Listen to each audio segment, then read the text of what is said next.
Yo bar, what's up and what's happening, and welcome back to It's the Yo Bar series with me, Chris Harding. So, the year 2024 is soon coming to an end, and perhaps you've got some goals that you'd like to achieve in the year 2025. Perhaps you want to lose a little bit of that Christmas weight, but have you ever wondered as to why it's so hard to actually lose weight?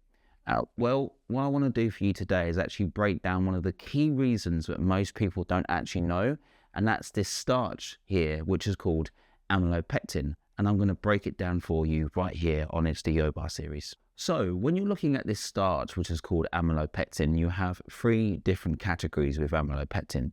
You have amylopectin A, amylopectin B, and amylopectin C. But I want to go to amylopectin A first because this is the one we're actually going to focus on today.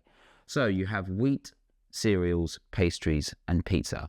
Basically, all of these things are refined grain or refined carbohydrate.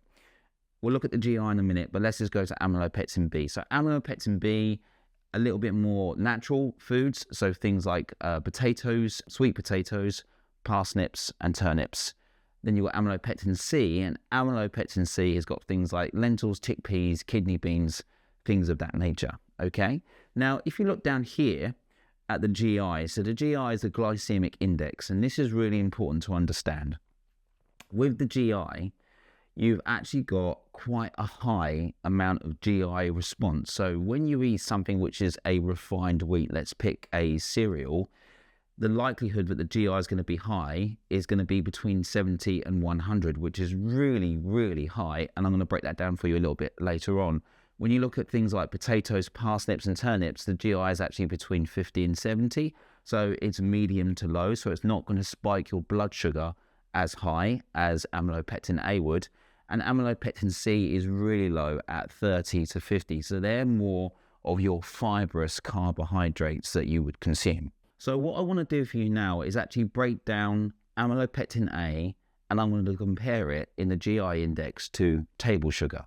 Okay, so if you look at this starch here, which is called amylopectin, I'm going to compare it to table sugar, okay? So with amylopectin A, you have wheat. And if you go to sugar first, let's just break down the GI there. So the GI for table sugar is between 65 and 70. That's the glycemic index. So when you consume sugar, it spikes your glucose levels inside your blood quite high. And I'll go through the hormone with that for you in a second.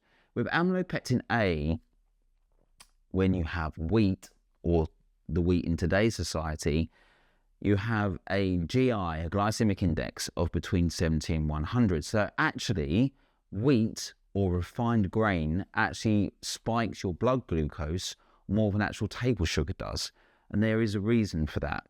The reason is because the branch chains inside the starch are digested at a much, much more rapid rate, even more than sugar. And that's one of the issues as to why we're having problems with our metabolic health, such as type 2 diabetes, high cholesterol, higher amounts of triglycerides, and just general obesity. But what I want to do is I want to tell you a little bit of a story as to why this amylopectin A is so present in our diet in today's society. So in the 1950s, there's a guy called Dr. Norman Borlaug, and he did most of his research in Mexico. He was a Norwegian and American doctor, and he came up with the idea of a wheat, which is called dwarf wheat, which is actually, like it says on the tin, a lot smaller than normal wheat. So wheat probably 100 years ago would have grown incredibly tall, but because it grew so tall, it doesn't always yield a good crop, because sometimes with the different types of environment, the different types of weather, the crop would actually fail. Most of the time, it would actually just fall over, which would make it impossible to be able to harvest. So Norman Borlaug came up with this idea. He cross-pollinated grains, and actually they grew a lot shorter, which is why it's called dwarf wheat. But dwarf wheat is very naturally high in amylopectin A. So why this amylopectin A wheat is such a problem is because it's so vast. It covers 99% of all wheat consumed year in and year out. So because it's so highly profitable and it doesn't fail like other wheats do, most of the wheat that we consume, most of the refined grain we consume, even if you're consuming whole grain, is actually going to be based around this amylopectin A. And that's the reason as to why we have these metabolic problems such as type 2 diabetes, higher amounts of cholesterol, which leads to strokes and heart attacks, higher amounts of triglyceride, and just general population too much weight. Now, let's just take it one step further. So we've got this amylopectin A wheat, which is basically in 99% of all the wheat that we consume. So it's basically broken down into a powder form. But not only that, what's against you is this amylopectin A wheat. So what you really need to do is you need to think about, okay, how am I going to restructure this for myself? How am I going to give myself the opportunity to be able to begin to drop my weight down, or at least improve my blood sugar readings if you're a type 2 diabetic? What you need to do is you need to start to improve or increase the amounts of protein. You need to increase the amount of fat, and you also need to increase the amount of natural dietary fibre.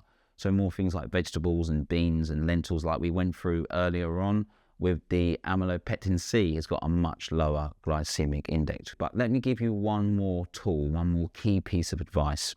Why is this GI so important? Why are these numbers here? What does it really mean? Well, basically, when you consume amylopectin A or sugar, it spikes your blood glucose, okay? So you've got higher levels of blood glucose.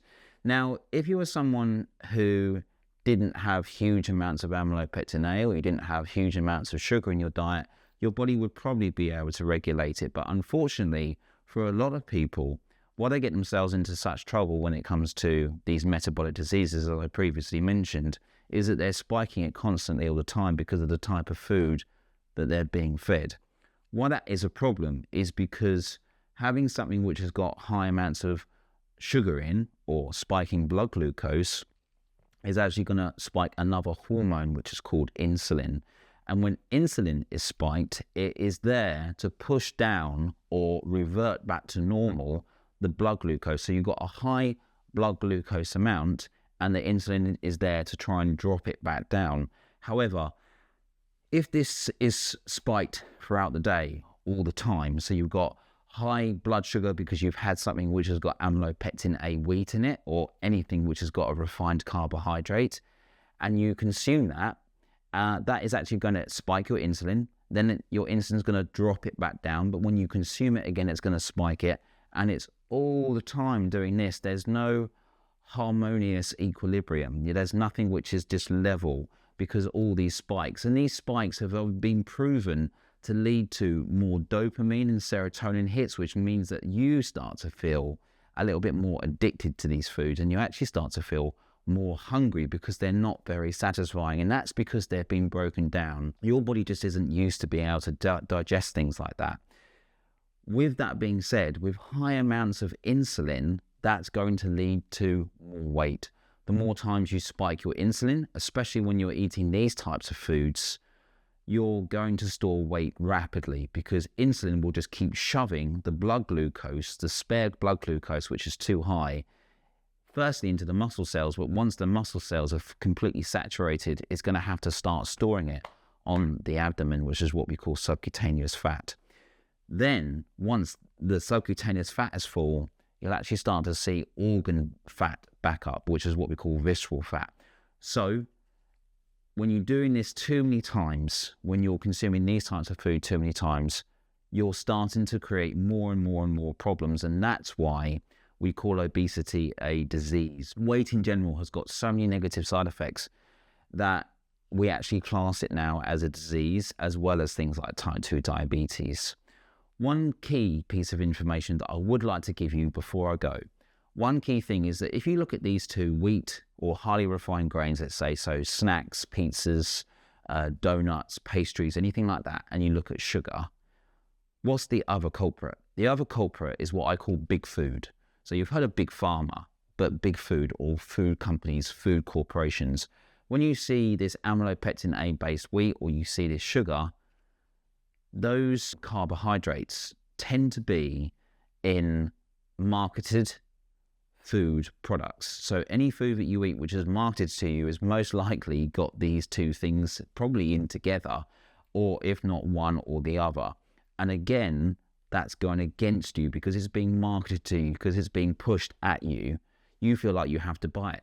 even when the marketing says this product is good for you, it's full of wheat, such as cereals. Everyone, or a lot of people, eat cereals, but actually these cereals are made of these very, very refined amylopectin wheat grains. And what you need to do, in my opinion, is you need to start steering towards other things, such as whole food proteins, whole food fats, and dietary fibre, and include that in your diet. And I promise you, not only are you going to lower your blood glucose, and you're also going to lower your insulin, your body's going to be able to come back to harmony or equilibrium, and you, in time, give it time, you in time are going to lose weight. Okay guys, so I hope you found that video insightful and interesting, and it taught you a little bit about this amylopectin A wheat, which can be really dangerous if consumed in large quantities.